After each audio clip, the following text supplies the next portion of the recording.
Bonjour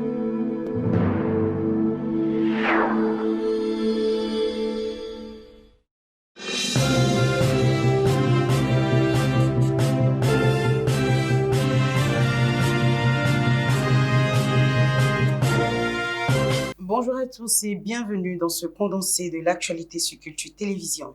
Droit des affaires et droit des sûretés OHADA, ainsi est intitulé l'ouvrage de maître Véronique Akankosi Deguenon en collaboration avec le professeur Samson Igor Bidoussessi Deguenon, riche en 168 pages éditées dans un format de poche bien aéré pour faciliter la lecture. Ce livre présente les sûretés personnelles et réelles et fait lumière sur les nouvelles institutions.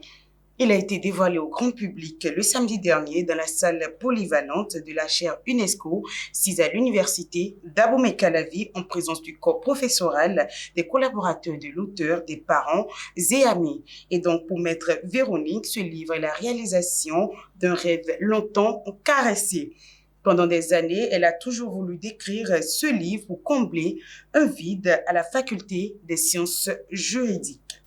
Hors de nos frontières à présent, point d'orgue de ce 27e prix Bayeux, Calvados des correspondants de guerre, la cérémonie des remises de trophées a de nouveau révélé samedi 10 octobre dernier une moisson de reportages de grande qualité. La crise sanitaire a pesé dans la fréquentation et la programmation et seuls deux lauréats étaient présents pour recevoir leur trophée.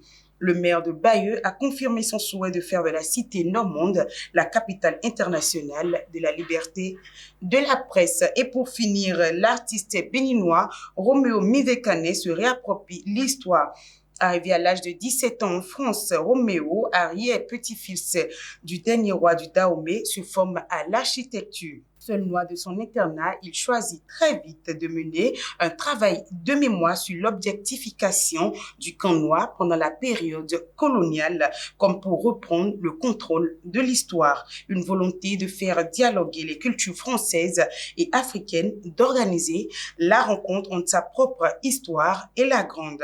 Présent à la foire Art Paris 2020, les toiles de Roméo Mivekane nourrissent les débats entre les collectionneurs. Ce serait tout pour ce condensé de l'actualité. Merci et excellente journée.